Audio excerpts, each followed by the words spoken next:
Jalup jatend duond burano mano mar ODM migosi Abdul Somad Sharif Nasir mabende en jalup migosi Oburu Odinga e telo machielo medo kwa jopiny gweng' mag Nam Chumbi kod pacho kae mangima mondo mi oyie oneno chung kanyakla kod telo no mantie en ni lek apar mabende ne gindiko chopo kare.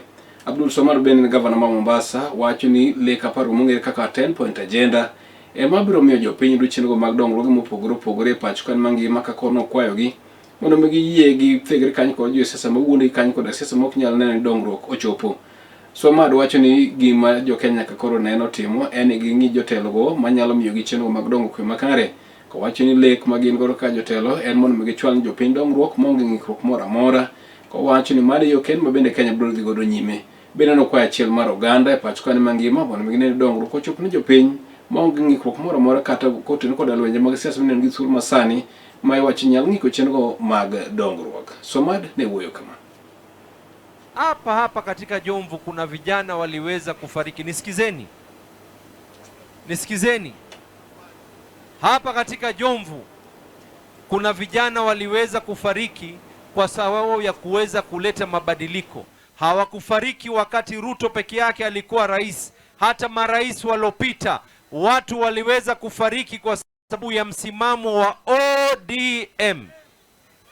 Baba Raila Amolo Odinga tulipokuwa tuna sign 10-point agenda, la kwanza tulikubaliana ya kuwa hakuna mazungumzo hadi ile siku tunaweza kukubaliana ya kuwa fidia iweze kuwalipa watu wote, hata wale ambao kwamba sahihi wenye kukataa ile fidia walikuwa katika mstari wa mbele wao walipokuwa wako katika mamlaka kuwaua vijana wetu. Ilipokuwa tunazungumza lugha hii, wao ndio wa kwanza walikuwa wanazungumza hivi na vile. Hawakuamini ya kwa leo tutakuwa ni wenye hakuna lile la kuweza kulipa, lakini serikali kuchukua jukumu na kusema ya kwa ni lazima wale ambao walikuwa katika mstari wa mbele, vile Raila Amolo Odinga aliweka sahihi yake tuweze kuwafidia hawa watoto wetu. Haikuanza na William Samoei Ruto. Serikali zote zilopita, leo hii watu wetu wanaweza kupatiwa fidia yao. Ilikuwa ni msimamo wa Raila Amolo Odinga na msimamo wa ODM, lakini chini ya hii muungano tunasema yote yanawezekana na tumelifanya. Mimi nikushukuru hawa wabunge waliipitisha hii katika bajeti. Sasa wengine wanaona ya kuwa nafanyika na bado wanakejeli. Yaani nyinyi mnakejeli mpaka yule ambaye kwamba aliyefariki. Wakati nyinyi mmemsahau yule aliyefariki, sisi tunakumbuka familia yake.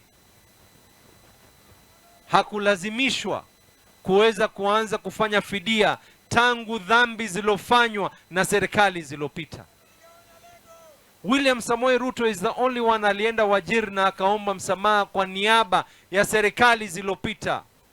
Angetaka na yeye pia angelikuwa ni mwenye kutaka kupata zile video za WhatsApp za status, na yeye pia akatukana wale walopita, lakini sio uongozi. Uongozi, leadership is taking the mantle and moving forward. Uongozi ni kuangalia yule ambaye kwamba aloko chini uweze kumuinua juu.